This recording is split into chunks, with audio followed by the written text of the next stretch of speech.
Bienvenidas y bienvenidos a Gente de Opiniones. Es un gusto, es un placer que usted nos acompañe en esta nueva semana. Hoy estamos ya a punto de finalizar el mes de enero, hoy es 28, ya a tan solo 6 días para las próximas elecciones del domingo 3 de febrero. Y queremos que usted tenga una visión del monitoreo electoral ciudadano. En ese sentido hemos invitado a Onidia Gómez, ella es la coordinadora de gestión y programas de la Fundación Salvadoreña para la Democracia y el Desarrollo Social, Fundaspar. Bienvenida, Onidia. Muchas gracias, buenas noches a todas y todos. También nos acompaña Danilo Escobar, él es el coordinador jurídico del Observatorio de Fundaspar y UNAJUD. UNAJUD es la Unidad Nacional de Abogados por la Justicia y la Democracia. Bienvenido, Danilo. Gracias, igual buenas noches a todos y a todos. Bueno, pues como le decía, queremos saber cómo se desarrolla este monitoreo, esta vigilancia electoral que en breve la ciudadanía pues va a tener que practicar, digamos, ejercer su sufragio, su voto en las diferentes zonas del país, en todo el territorio nacional. Y en ese sentido hay varios aspectos que quisiéramos abordar. Vamos a iniciar con Onidia para que nos diga cómo avanza este proceso de la campaña electoral para las presidenciales 2019, es decir, cómo ven ustedes la organización del proceso electoral. Bueno, buenas noches a todas y todos. Un gusto y un placer estar acá. Bueno, ya vamos terminando, ¿verdad? Ya casi es la última recta, lo que nos queda y lo que nos corresponde, y estamos ya casi por finalizar. Inclusive el fin de semana pasado tuvimos los cierres de campaña de la mayor parte de partidos políticos en contienda, y vamos a entrar en la fase del silencio electoral, que es importante decirlo, que hay que respetarlo. Esperamos que el tribunal haga lo suyo y haga lo debido, ¿verdad? También en la parte del Tribunal Supremo Electoral, pues ya se realizaron alguna parte de las transmisiones, de los ejercicios de la transmisión, y en el caso de nosotros como organizaciones de sociedad civil, pues ya estamos trabajando por la acreditación de nuestras misiones de observación electoral, ¿verdad? Que son un mecanismo de Contraloría Ciudadana dentro de todo el proceso electoral, ¿verdad? Más allá de lo que hacen los partidos políticos por medio de la vigilancia permanente que tienen de todo el proceso, también hay organizaciones de sociedad civil que garantizamos que los resultados sean la expresión de la voluntad ciudadana. Danilo Escobar, como UNAJUD, ¿ustedes cómo están viendo este proceso? Es decir, ya hablaba Onidia el pasado, si no mal recuerdo, 20 de enero fue la última simulacro nacional de traslado de equipos de transmisión, esto fue difundido, estamos hablando de 1.596 centros de votación. ¿Cómo ustedes han valorado el proceso? ¿En qué etapa se encuentra? ¿Qué es lo que han visto como de positivo en el mismo? Bueno, buenas noches a todos y a todos los ciudadanos. Pues es un gusto estar acá con ustedes, compartiendo las experiencias y las convivencias que nosotros estamos acompañando al proceso electoral como ciudadanos, como sociedad civil. Y nosotros estamos viendo ahorita que el Tribunal Supremo Electoral ha desarrollado efectivamente todas las etapas en los tiempos que se están dando, se está dando toda esa transparencia que la población necesita para garantizar que estas elecciones no va a haber ninguna intención de fraude, como personas andan mencionando, con lo cual nosotros como sociedad civil vamos a estar vigilantes en todo el proceso desde la instalación hasta la finalización del proceso electoral. Y por lo tanto nosotros estamos con un grupo de abogados a nivel nacional para poder desarrollar esa observación. La observación se va a desarrollar en varias etapas que más adelante pues los explicaré, pero el objetivo principal es garantizar la fiscalización de la transparencia de las elecciones. Y estamos hablando no de aquellas instituciones públicas que están encargadas de la vigilancia, como el Tribunal Supremo Electoral, sino que como ciudadanía nosotros, como ciudadanos, como sociedad civil, vamos a participar observando ese proceso que se está dando de todas las instituciones para que este se desarrolle completamente con toda normalidad y transparencia y democracia, que tanto los salvadoreños la necesitamos hoy en día, que es un evento tan trascendental e importante para la vida de El Salvador. Onidia, quizás yo quisiera que le explicaras a la ciudadanía, aclararle este tema de hoy en los corrillos de los trabajos en la mañana decían, ay, por fin ya se cerró la campaña electoral, ya nadie puede dar anuncios, ya los partidos el sábado, domingo cerraron su periodo de campaña. Sin embargo, esto no es así. Entiendo que es el próximo miércoles, el 30 de enero. Entonces, que explicaran qué significa en el calendario electoral, en qué etapa nos encontramos. Ok. Bueno, efectivamente se llama silencio electoral, ¿verdad? Que son 72 horas previo al proceso, el último día en el que los candidatos pueden hacer campaña y pedir el voto a la ciudadanía. Es decir, tenemos 72 horas. Además de eso, también hay que recordar que también hay una ley seca, ¿verdad? También antes de las elecciones y posterior. ¿También entra en vigencia el 30? Sí, no, el 30 no. Ese es el día anterior. Un día antes, sí, correcto, 24 horas antes, okay. ¿No? Y también el silencio electoral, que es 72 horas antes.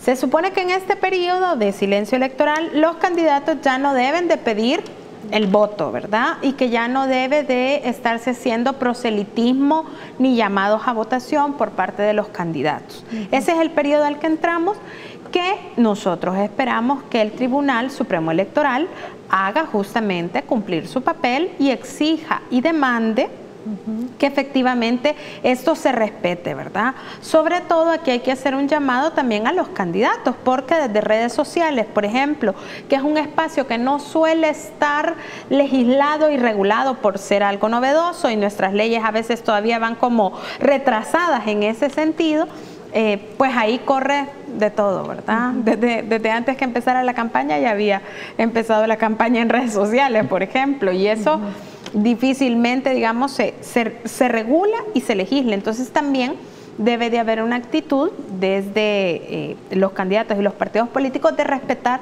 esta situación de un silencio electoral, ¿verdad? Pero digamos que jurídicamente hablando, aquí el abogado, hay una obligatoriedad también de un silencio electoral a partir del 30 en redes sociales, ¿o no todavía? En sentido estricto debería de existir, pero la ley habla, si lo hablamos en sentido amplio y sentido restringido, en sentido amplio, si le damos el espíritu de la ley, debería el Tribunal Supremo Electoral aplicar ese espíritu de no llamar al voto cuando estamos en el silencio electoral, y debería el Tribunal Supremo Electoral, como ente máximo en cosas electorales, debería prohibir también el que en redes sociales se establezca, o sea, impedimento bajo los principios que la ley establece, podría perfectamente hacerlo, que no está claramente determinada en la ley, pero silencio electoral es silencio electoral independientemente de cualquier medio de comunicación que se dé, ya sea en redes sociales, ya sea en televisión, pero como eso se aprovechan el que no esté en una forma muy amplia, pero cuando la ley tiene el espíritu, da lo que quiere establecer, que no haya llamamiento al voto, debería ser en sentido amplio la interpretación, y de esa manera el Tribunal Supremo Electoral garantizar el silencio electoral. Y el Tribunal Supremo Electoral, con relación a las encuestas, ¿a qué se ciñe? Es decir, ¿regula las encuestas? ¿Pueden estar saliendo encuestas de aquí hasta el viernes? ¿No deben estar saliendo? ¿Cuáles son las restricciones con relación a las publicaciones? Ya los tiempos electorales ya están bien establecidos en la ley, y llega un momento determinado que yo creo que ya esta fecha ya no pueden estar emitiendo encuestas, porque las encuestas tienen una finalidad, establecer cómo está la intención del voto, pero esa intención del voto tiene su límite, igual que el silencio electoral, igual que la ley seca que le llamamos, que los salvadoreños no pueden 24 horas, entonces en el Código Electoral está bien determinado eso, y hoy por hoy tampoco es cuesta, ya no pueden andar circulando ni en redes sociales ni en cualquier medio de comunicación. Ahí es donde entra nuestra labor como sociedad civil, el hacer esa denuncia correspondiente ante las instituciones para que hagan valer el Código Electoral y que esas situaciones no se lleguen a dar. Bueno, aquí nos están comunicando a través de Facebook Live, que Gente Ve se ve en el territorio nacional y fuera de nuestras fronteras, sobre todo en Norteamérica, en Europa también.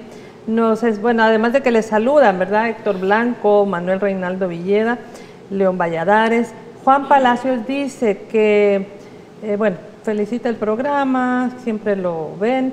Luis Campos también, pero dice, también hagan el llamado a los medios de comunicación que también deben completar la ley, dice, y son los que más incumplen y difícilmente el Tribunal Supremo Electoral sanciona. Habla esto por el silencio electoral. Entonces, ¿de qué manera también ustedes, digamos, como Fundaspad, como UNAJUT, tienen también algún monitoreo en el tema? Esa es la primera pregunta y la voy a unir a otra que tiene que ver con cómo está organizado precisamente el monitoreo y la Contraloría Electoral Ciudadana para estas presidenciales del 2019. ¿Hasta dónde ustedes pueden actuar como, digamos, instituciones de la sociedad civil, organizaciones que están preocupadas porque este proceso electoral sea lo más limpio, lo más transparente, lo más democrático posible? En el tema respecto a eso del silencio electoral, ya el tribunal ha hecho algunos llamados, ¿verdad? De pedir a los candidatos que por favor verifiquen, ¿verdad? Porque a veces, por ejemplo, tiene que ver con el tema de las contrataciones, o sea, de repente una valla publicitaria se contrata un determinado periodo, la empresa no lo baja en el momento debido, puede suceder, y entonces el tribunal ya ha hecho llamados a los candidatos a que verifiquen para que se cumpla efectivamente el silencio electoral, ¿verdad? Que ya no salgan en vallas, que si son MUPIs, pues que se retiren efectivamente, porque esa es, por ejemplo, propaganda que no está pasando, digamos, rápidamente, sino que está ahí. Está colocada. Está colocada y entonces el tribunal ya ha hecho llamados en este sentido. Efectivamente, nosotros desde las organizaciones de sociedad civil, y no solo nosotros, también otras organizaciones, estamos haciendo un monitoreo justamente del comportamiento de los partidos respecto al respeto que debe haber de la ley y del código electoral en términos de campaña, ¿verdad? Hay que decir que no solamente es monitorear el silencio, sino también es lograr hacer un monitoreo de lo que las campañas implican, por ejemplo, el tema de recursos, de financiamiento, etcétera, etcétera, etcétera, que son temas y elementos importantes a observar y hacer Contraloría Ciudadana desde organizaciones de sociedad civil. En términos de lo que señalaba del monitoreo más ciudadano, bueno, las organizaciones de sociedad civil tenemos la herramienta de la observación electoral, que puede ser de carácter internacional y que puede ser de carácter nacional. En este sentido, nosotros como Fundaspad estamos acreditando una misión de observación que frente al Tribunal Supremo Electoral solicitamos la acreditación y por ese mecanismo vamos haciéndolo. Yo quisiera, vamos a hablar más adelante, vamos a profundizar sobre el tema de la observación nacional e internacional. Sin embargo, yo quisiera insistir todavía en este monitoreo, en esta Contraloría Electoral, con el tema, por ejemplo, quiere decir que todas las personas que han puesto banderas, pendones, etcétera, a partir del 31 de enero, todo lo tienen que quitar, eso se puede quedar. ¿Cómo está ese tema de las publicaciones? Es decir, ¿permite el Tribunal Supremo Electoral que eso se mantenga puesto? Porque igual los MUPIs se quitan, ¿verdad? Porque es una publicidad pagada. Pero en ese caso que los partidos lo hacen, ahora ya no hay pinta y pega. Afortunadamente creo que no hay, por lo menos lo que yo he visto en San Salvador no existe. Sin embargo, hay otro tipo de publicidad, de propaganda de los partidos. Entonces, no sé si hay algo al respecto bien puntual, Danilo. Veamos, lo que pasa es que la ley tiene un espíritu que establece los límites de las campañas, los límites de la publicidad que se da a través de los medios de comunicación, redes sociales.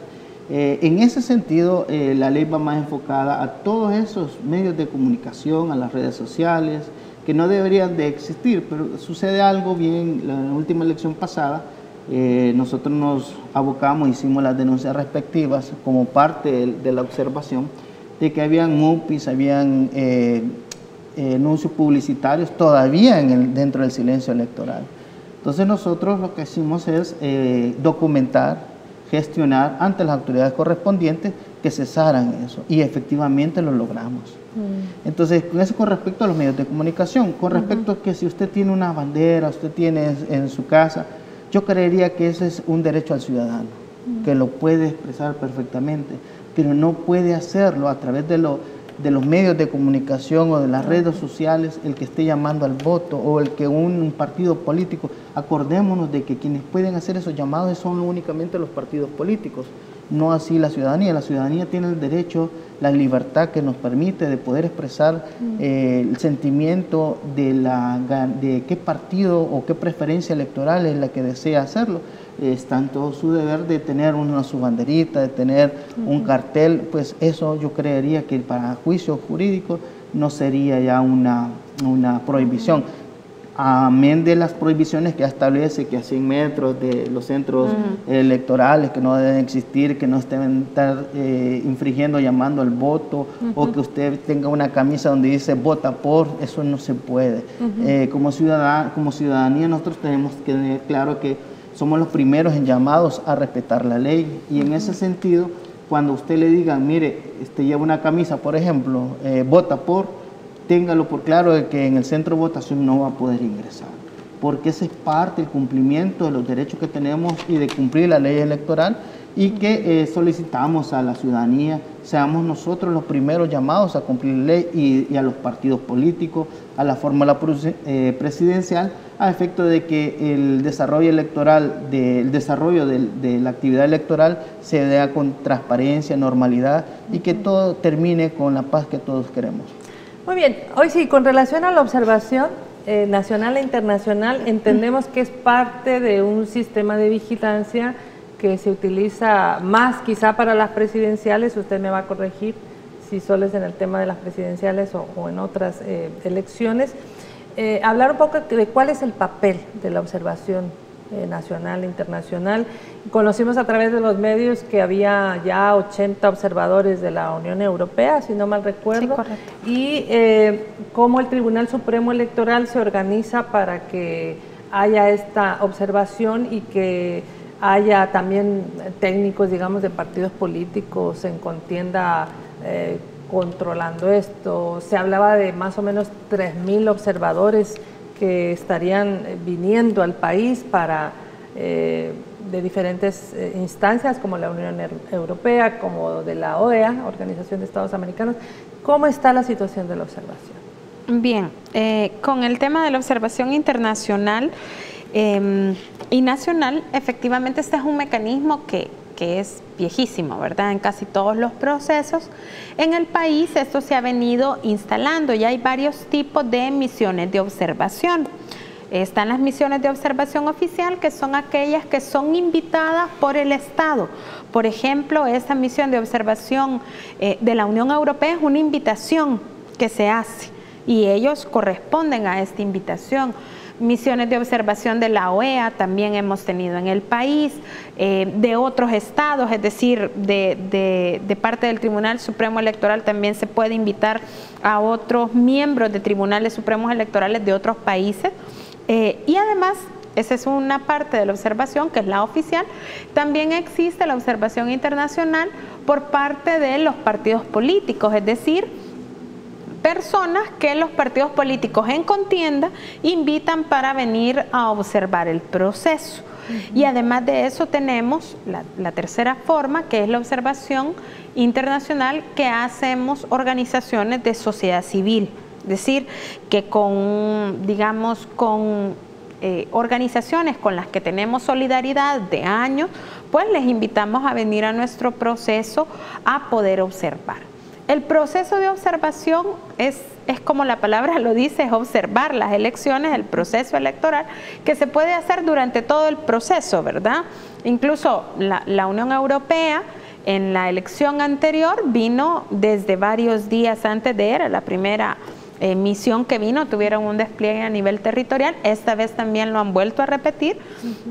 Y los procesos de observación pues son en todo tipo de elecciones y que lo que trata es de garantizar la transparencia del proceso, porque en ese intercambio primero nos permite comparar en qué momento está nuestro sistema democrático. Hay que recordar que nuestra democracia es bastante joven, es decir, es de los acuerdos de paz hacia acá, ¿verdad? Entonces, en ese sentido, el intercambio con otra gente que sea experta en la materia nos permite saber, bueno, qué cosas hay que mejorar, qué cosas hay que fortalecer, qué cosas de repente no funcionan muy bien y hay que cambiar, y además da, digamos, fe de que el proceso ha sido un proceso garante de que la voluntad ciudadana sea respetada. Muy bien, yo tengo que ir a la primera pausa, solo saludar a Alex Pérez, a Jaime Portillo, a Julio César Realengo, quien tiene una pregunta que la vamos a hacer al regresar de esta pausa. No nos cambien.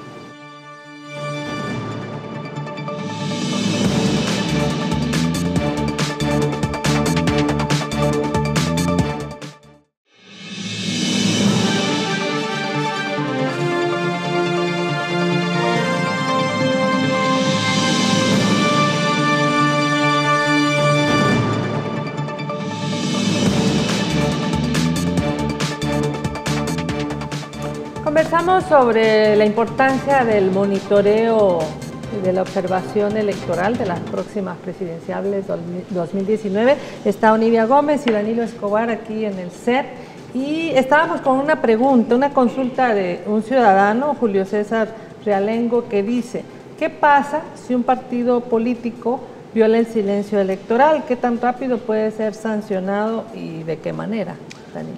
Veamos, el Código Electoral establece los procedimientos, establece las infracciones que se cometen, establece los procedimientos a seguir y establece las sanciones a imponer. De la rapidez que se impongan estas sanciones va a depender de la voluntad política que existe en el Tribunal Supremo Electoral para tratar de prevenir este tipo de actitudes, porque el hecho de que un ciudadano viole o un partido político viole el silencio electoral a consideración propia, toda la ciudadanía espera que las instituciones funcionen y en esa medida esperamos que el Tribunal Supremo Electoral realice en menores tiempos, con una mayor eficacia, todos estos procedimientos para que, al ser sancionados, evitar que se sigan promocionando o dando más actitudes que infrinjan la ley o el Código Electoral.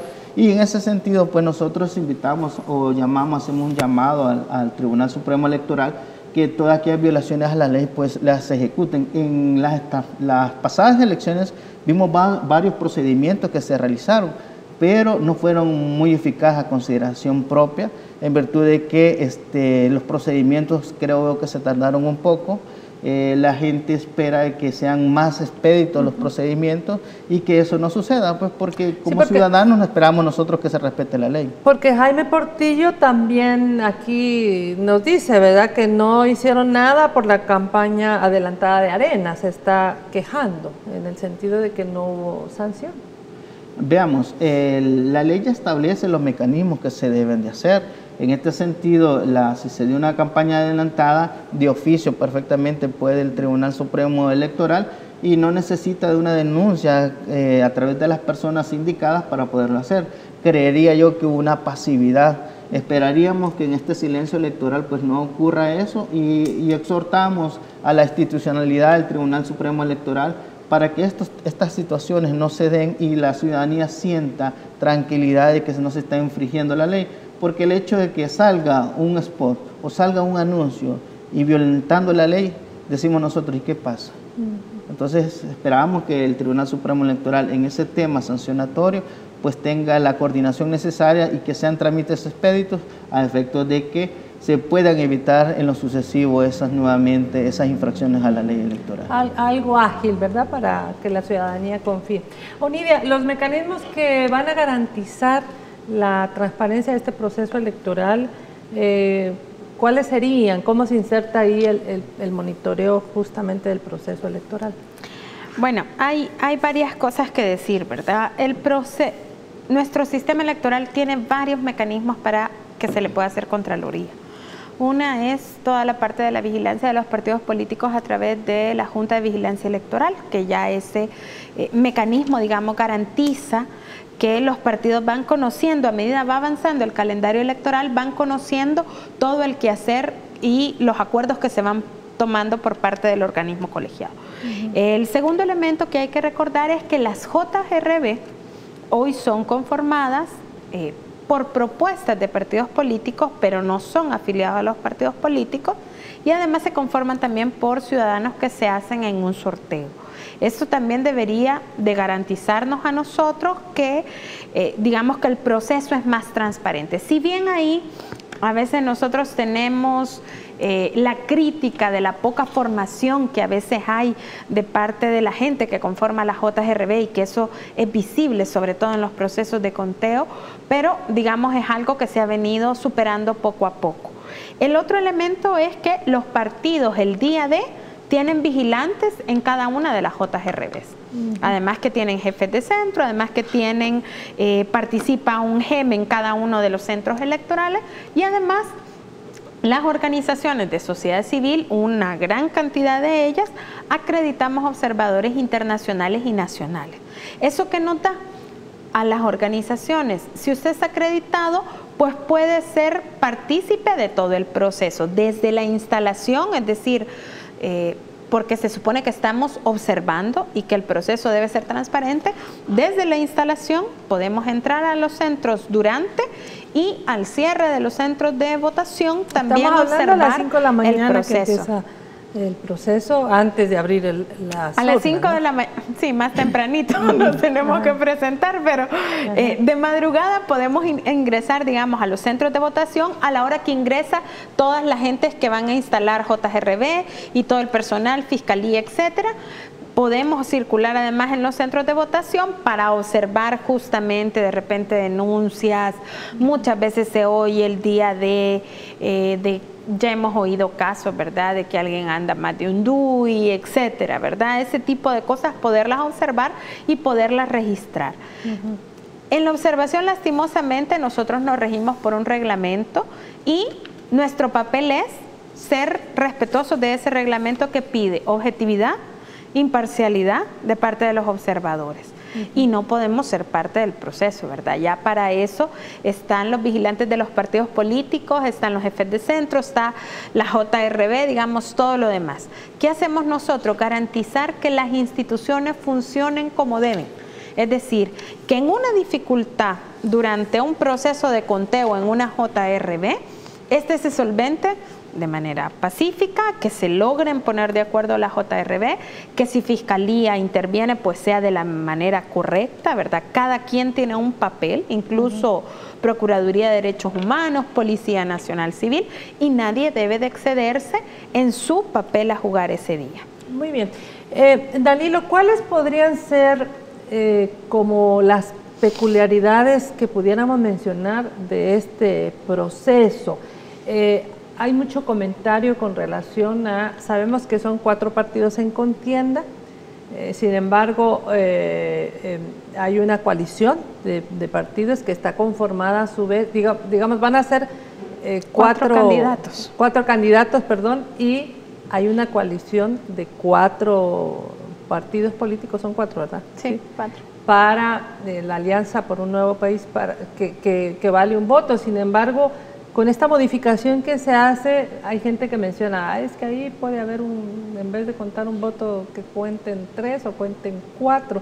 ¿Cuáles son como esas peculiaridades de este proceso que podemos mencionar? Sí, primero, como lo dijo la compañera, hay que dejar bien enmarcado una situación que como sociedad civil nosotros tenemos límites a esa observación. Correcto. Como sociedad civil, la UNAJUD, que es la Unidad Nacional de Abogados por la Justicia y la Democracia, estamos acreditándonos a nivel nacional para ser parte de esa observación. Y dentro de esa observación, a nosotros no podemos intervenir en el gobierno de la JRB, ni podemos incidir en ellos en una discusión. Como bien lo decían, nosotros lo único que hacemos es observar que todo el procedimiento de instalación, cuando lo están haciendo, lo hagan bien, en el transcurso de las elecciones también se desarrolle, que cumplan con los requisitos, y el cierre, que es más importante, también se desarrolle. Y entonces mandarle un mensaje a la población que como UNAJUN tenemos acreditados más de 100 abogados que van a participar, y es gente especializada en leyes que va a intervenir y que van a estar acreditados con FUNTASPA para poder ser una observación objetiva, imparcial y eficaz, que es lo que nosotros necesitamos. ¿Por qué digo esto? Pues porque como sociedad civil nosotros estamos preocupados para que todo se desarrolle con la transparencia. ¿Por qué es importante la observación? Para mí tiene dos finalidades principales. La observación garantiza la transparencia, y a través de la transparencia nosotros vamos a dar fe de esa fiscalización y de esa transparencia como observadores, que todo se ha desarrollado conforme a los parámetros de la ley. Y en el primer indicio de un fraude, ser los primeros en denunciar eso, porque ojo con eso, nosotros vamos a garantizar como observadores, abogados, que tenemos más de 100 abogados acreditados a nivel nacional, que es el desarrollo de la instalación hasta el cierre se dé con todos los parámetros legales, y vamos a evitar en gran medida garantizar la transparencia, y si hay alguna intención de fraude, pues tenganlo seguro, ciudadanía, que lo vamos a hacer ver a los organismos correspondientes a efectos de garantizar que el resultado sea el que la ciudadanía ha elegido por una votación de un partido en contienda. Aquí hay una consulta que, a ver, ustedes me aclaran si yo estoy en lo correcto o no. Dice que qué pasa si un partido político carece de un observador en una junta receptora de votos. Yo entendería que el observador no es parte de la JRB, sino que es el vigilante. Tal vez está refiriéndose el ciudadano al vigilante, ¿verdad? Pero los observadores no. Inclusive es incorrecto, por ejemplo, que un observador se apueste en una JRB a mirar todo el proceso, porque nosotros no somos vigilantes. Yo insisto, no somos parte. Tratamos de garantizar, vigilar todo el mecanismo y todo el proceso. Con lo que tú señalabas, ¿cuáles son como algunos elementos que serían interesantes y que nosotros desde ya en los procesos de capacitación lo estamos planteando? Tiene que ver con, digamos, los momentos más cruciales es la instalación, que se instalen todas las JRB con sus miembros para que puedan funcionar efectivamente.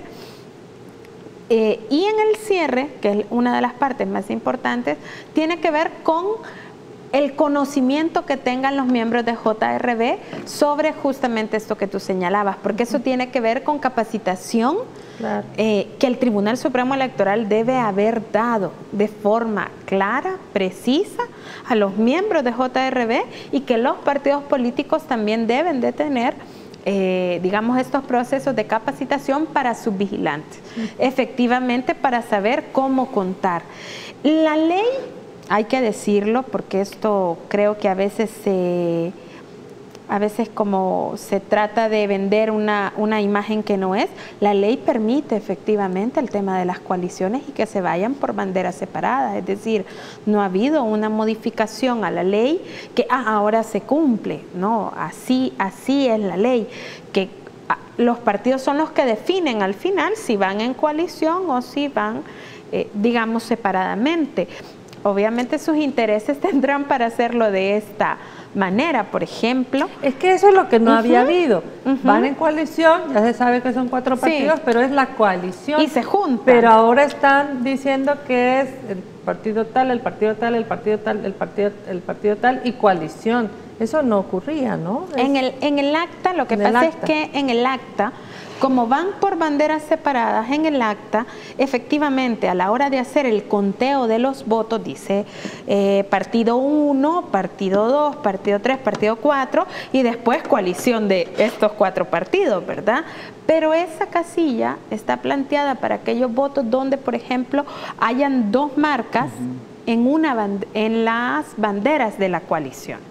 ¿Ya? Entonces, ¿dónde va a identificar usted esos 2 votos, por ejemplo, o ese voto?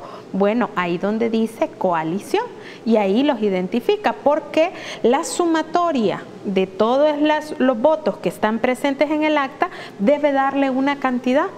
No puede ser mayor a 600 papeletas, que son las papeletas que cada una de las JRB contiene. Claro. Y eso hay mecanismos para saberlo. Es decir, yo no estoy diciendo no se puede hacer. Seguramente alguien que quiera torcer el proceso puede intentarlo. Claro. Pero hay mecanismos para saber, por ejemplo, el conteo de las papeletas. Cada vez que un ciudadano va a emitir su voto, a su papeleta le quitan una esquinita, y esa esquinita debe ser guardada en una bolsita que está a la par, y esas esquinitas se cuentan. Eso debe coincidir con la cantidad de papeletas que están contadas como votos utilizados. Es decir, hay maneras, hay mecanismos que lo que hay que hacer es conocer, y sí creo informarle a la ciudadanía, porque la desinformación nos mete presa de muchos ruidos que durante muchos años hemos tenido. Por ejemplo, aquí todavía hay gente que cree que votan los muertos, ¿verdad? Por ejemplo, todo el tema del padrón electoral, ¿verdad?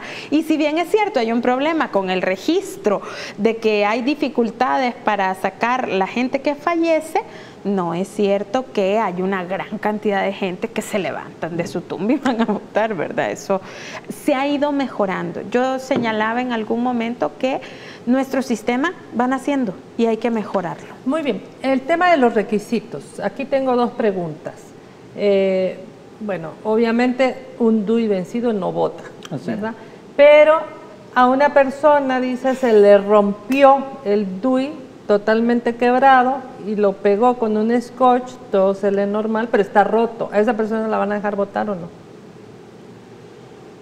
Bueno, acordémonos que el Código Electoral ya establece cuándo es inutilizado. Yo creería que ahí ya es inutilizado, ya no se puede garantizar el voto al ciudadano, porque ya no está dentro de los parámetros para que pueda garantizarse. Si estamos hablando que hay que garantizar la elección, debemos de garantizar de que ese DUI esté completamente no deteriorado, que se vea bien y que pueda dar la garantía que es la persona que está. No estoy diciendo con esto de que se presuma que es otra persona, pero el Código Electoral ya establece en qué caso puede y en qué caso no. Alguien me podría decir, mire, ¿qué va a pasar si tiene foto distinta? Mire, disculpe, si él hizo en sus tiempos el cambio de la foto, perfectamente puede votar. Si aparece en el padrón, pero aunque su DUI aparezca otra foto, él perfectamente puede votar, porque esas son las modificaciones que se pudieron hacer hechas antes y la hicieron en el tiempo establecido, pueden. Yo he escuchado, estuvimos observando y vimos de que había gente que no aparecía con la misma foto, y entonces la Junta Receptoral de Votos establecían de que no se podía. Entonces nosotros ahí documentamos eso, porque si usted lo hizo y aparece en el padrón electoral, está habilitado para ejercer el sufragio. Sí. Bueno, eso es importante que la ciudadanía lo escuche, que si la foto viene diferente, pero está comprobado efectivamente la misma persona con los mismos datos, pues no tendrían por qué impedirle el voto, ¿no? Ahora, efectivamente, para seguir con esto que mencionaba ya Danilo, el registro, hay que recordar, se cierra un año antes, ¿verdad? Más o menos, o sea, desde agosto del año pasado, porque tuvimos elecciones, no pudo ser antes, pero desde agosto del año pasado el padrón está cerrado. ¿Qué no puede hacer si usted quiere ir a renovar su DUI? No cambie dirección, si vive en otro municipio, ¿verdad? Si siempre es en el mismo municipio, eso no debería de tener mayor problema, pero si vive en otro municipio, pues no cambie la dirección, mantenga la dirección, porque el padrón se cerró en agosto del año pasado, y esto no significa que le estén impidiendo el derecho a nadie de votar, sino que si usted quiere ejercer su voto, lo mejor es que no cambie su DUI, ¿verdad? A excepción de alguien que no le explicó, como ya lo mencionaba el compañero, y cambió la foto. Entonces, bueno, hay que garantizarle el derecho a ese ciudadano porque sigue siendo el mismo. Inclusive, por ejemplo, hay casos, sobre todo en la comunidad LGTBI, que tiene que ver con este tipo de temas en donde el DUI no necesariamente coincide, ¿verdad?, con la apariencia física, y eso no debe de ser un impedimento para que esta persona vote, ¿verdad? Todos tenemos derechos y el derecho a ejercer el sufragio pues es un derecho que debemos ejercer el 3. Muy bien. El tema del voto en el exterior para estas presidenciales, ¿cómo se ha dado? ¿Saben ustedes si han llegado ya votos de fuera? ¿Hay menos, hay más? ¿O no tienen esta información ustedes? Esto es el tribunal. El voto en el exterior, que es un voto que, cabe decir, no empezó hoy. O sea, ya tiene varias elecciones que se realizan, no es un proceso de hoy. Pues tiene este mecanismo que el voto se hace a través de correo, ¿verdad? Se instala, hay una instalación de... Entiendo que son 1 o 2 urnas las que van a ver, que están recibiendo los votos, y inclusive hay que decir, nosotros como organización de sociedad civil podemos acreditar observadores para este tipo de urnas, ¿verdad? Porque también es un proceso que no se está haciendo en un cuarto escondido, ¿verdad? Sino que también es parte, sí, claro, se registra. Pero se abre hasta el propio día el voto, ¿no? Sí, se abre hasta el propio día. Lo que se está haciendo ahorita es recepcionando, recopilando todos los votos que están entrando para el día de hacer el proceso debido. Muy bien, vamos a ir a la segunda pausa. Al volver yo quisiera que habláramos un poco más con el tema de, bueno, la conformación del Tribunal Supremo Electoral, cómo está la situación ahí para realmente garantizar una transparencia en el proceso a la hora de dirimir diferencias que se dieron en las juntas receptoras de voto y que no pudieron saldarse, por ejemplo. Pero bueno, esto va a ser al volver, no nos cambien.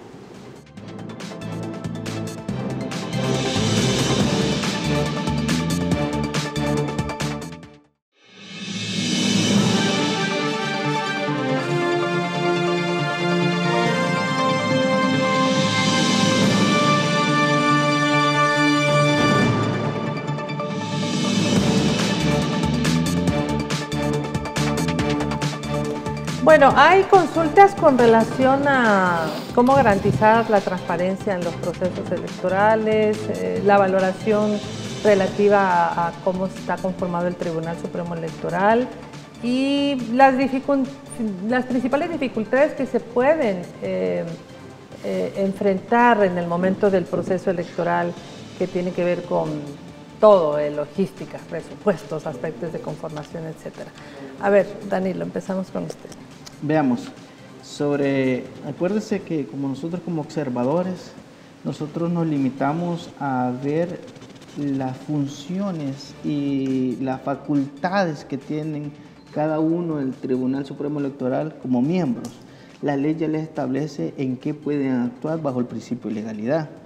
Si lo marcamos desde esta situación, al momento de liberar a los magistrados, vemos nosotros que hubo una interpretación como máximo ente, y las interpretaciones considero yo que deben de ser de una forma mesurada, prudente, a efectos de que se establezca una equidad en la justicia electoral. Porque si estamos claros todos de que el Tribunal Supremo Electoral se conforma por los partidos políticos. Y si vemos los que están ahí, están conformados por una mayoría de partidos políticos de una tendencia, y hay el presidente del Tribunal Supremo que es de otra tendencia. Entonces, si lo vemos desde una manera que vamos a echarle en vaca, como dicen en salvadoreños, o que vamos a tomar los votos y vamos a imponernos, creería que no sería de justicia electoral hacerlo de esa manera. Pero yo hasta la fecha he visto en pocos casos donde el Tribunal Supremo Electoral se imponga. De hecho, en una situación para la adjudicación de la empresa que va a transmitir, hubo un voto razonado del presidente del Tribunal Supremo Electoral, donde estableció y dijo que no estaba de acuerdo y puso sus parámetros. Será entonces la ciudadanía la que juzgue el actuar basado en los principios de equidad electoral, de justicia, que deben de prevalecer ante todo. pues si consideramos de que todo se hace en arreglo a la ley y bajo los principios y los valores de la justicia electoral, pues creeríamos de que debe desarrollarse, estamos dando el beneficio de la buena fe al tribunal colegiado, de que al momento de estar decidiendo por aquellos votos, lo haga de una manera apegada a derecho. Claro, eso es lo que se espera, ¿verdad? Transparencia, equidad, igualdad y sobre todo pues que reine la democracia en esto. El tema de por qué es importante que la ciudadanía haga valer su voto y que a la hora de enfrentarse ante una urna, que le sale gente que por cualquier situación le quiere negar el voto. Aquí me imagino que la observación es importante, además de los vigilantes de partido, etcétera, etcétera. Pero ¿de qué manera la ciudadanía, yo quisiera, Olivia, que te dirigieras a la ciudadanía y le pudieras decir por qué es importante que hagan valer su voto? Bien, efectivamente, aquí hay que decir algo que es la importancia que nosotros damos a nuestro voto y a nuestros derechos civiles y políticos que tenemos como ciudadanos y ciudadanas. Nosotros desde Fundaspad, justamente en un programa que tenemos de educación cívica ciudadana y electoral, tiene que ver con esto, tiene que ver con que entendamos el rol que debemos jugar. No es simplemente ser espectadores, es más, muchas de las recomendaciones, porque nosotros desde las misiones de observación hacemos un informe al tribunal, muchas de las observaciones que se hacen o de las recomendaciones tienen que ver con el nivel de educación cívica que hace y de educación sobre el voto y sobre la importancia del voto. Es importante que nuestro voto sea razonado, que no sea un voto simplemente basado en una campaña, en un eslogan, en una cancioncita que me gustó o en algo que me regalaron en ese momento, sino que comprendamos la importancia que damos cuando nosotros le delegamos a alguien las riendas del país, lo que eso representa. Eso afecta nuestra vida, ¿verdad? No es algo que no tiene que ver con nosotros, sino que efectivamente marca la vida de la ciudadanía. Y en ese sentido es importante que los ciudadanos y las ciudadanas nos tomemos en serio y vayamos a ejercer el sufragio, vayamos a ejercer el voto y que si nosotros nos empoderamos realmente vamos a garantizar que nuestra voluntad sea respetada, ¿verdad? Para eso hay que conocer que no me pueden negar el derecho a votar, que si me lo niegan me tienen que argumentar sobre la base de en qué artículo dice que no me puede dejar votar y por qué usted me lo está impidiendo, ¿verdad? Que no sean los vigilantes los que le impidan votar, porque son los miembros de JRB los que deciden en última instancia quién ejerce o no ejerce el voto. Hay que recordarnos además, el voto es residencial. Es en nuestras comunidades, es la gente que conocemos, tal vez no la tenemos inmediata, pero es en nuestras comunidades. Nos ha acercado las urnas y eso debería ser que los ciudadanos entendamos más fácilmente que eso es importante hacerlo y que no nos dejemos simplemente que alguien se nos imponga, ¿verdad? Muy bien, en esa misma línea, Daniel, que le expliquen a la ciudadanía cuáles son esas formas válidas de votar, en qué momento se le puede a un ciudadano o a una ciudadana negar el derecho al voto, qué debe ocurrir para que no la dejen votar y qué recomendaciones ustedes harían para hacer saber a la ciudadanía que va a votar sin dificultad si hace esto, el otro. Veamos, el Código Electoral ya establece los requisitos para que usted pueda votar. El primer elemento es que se encuentre en el padrón electoral. Segundo elemento es que usted tenga el instrumento para poderlo hacer, que es un DUI que llene todos los requisitos del vigente. Y que esté vigente y que no esté deteriorado, que se pueda leer. Y si usted llena esos requisitos y usted está en su sano juicio, en su capacidad y puede perfectamente y no hay ninguna diferencia física notable que diga que no es la persona, pues yo no le vería ningún problema en que ejerciera el voto. Cuando hablamos de sano juicio, ¿a qué nos referimos? Veamos, una persona que llega con efectos embriagantes o drogada, o sea, ahí está la autoridad pertinente para decirle, mire, usted no puede ejercer su voto. De hecho, nosotros como Unidad Nacional de Abogados por la Justicia y la Democracia, hemos estado en capacitación porque nosotros parte de la observación es el establecer y documentar y hacerle ver a través de las instituciones como el Tribunal Supremo Electoral todas aquellas tropiezos o limitantes que ha tenido el ciudadano para que no se den en el transcurso del desarrollo. De hecho, nosotros como sociedad civil invitamos a todos los salvadoreños a que ejerzan su voto y que no dejen que otro elija. Tanto así que nosotros tenemos 2 candidatos o candidatos de derecha y un candidato por la izquierda, por los cuales ustedes ya saben sus programas a efectos de que puedan elegir y razonar su voto, un voto inteligente, que sepan guiar y que sepan de que en sus manos está no solo el futuro del país, sino que vamos a fortalecer la democracia y nosotros como sociedad civil vamos a ejercer la observación para que todo se lleve en bien y que todo salga adelante.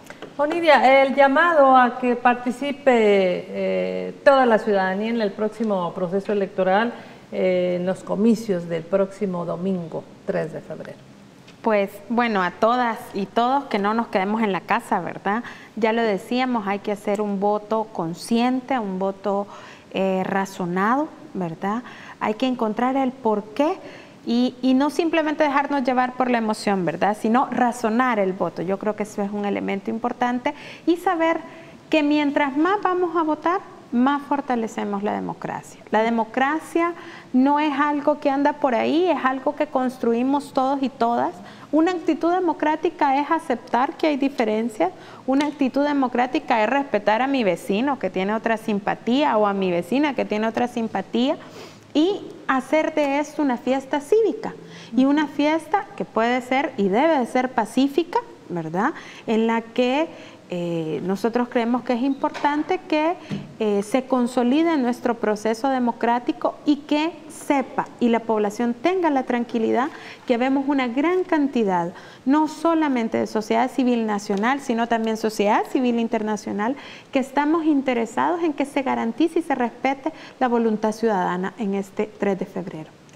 Bueno, pues muchísimas gracias, Danilo Escobar, muchísimas gracias, Onidia, por haber venido esta noche aquí a Gente Ve. No, gracias a ustedes y a la ciudadanía por habernos permitido ingresar a su casa y voten razonadamente. Muy bien, bueno, pues ya están dichas algunas situaciones en las que usted debería revise su DUI, ¿verdad? Sáquelo ahorita y vea si la fecha no se ha vencido y de ser vencido, pues todavía le quedan 3 días para renovarlo y que usted pueda ejercer su sufragio el próximo domingo. Le invitamos a continuar aquí en sintonía, ya viene Daniel con las noticias y el día de mañana a las 7 de la noche a una nueva entrevista, siempre aquí en Gente Ve Opinión. Gracias por vernos.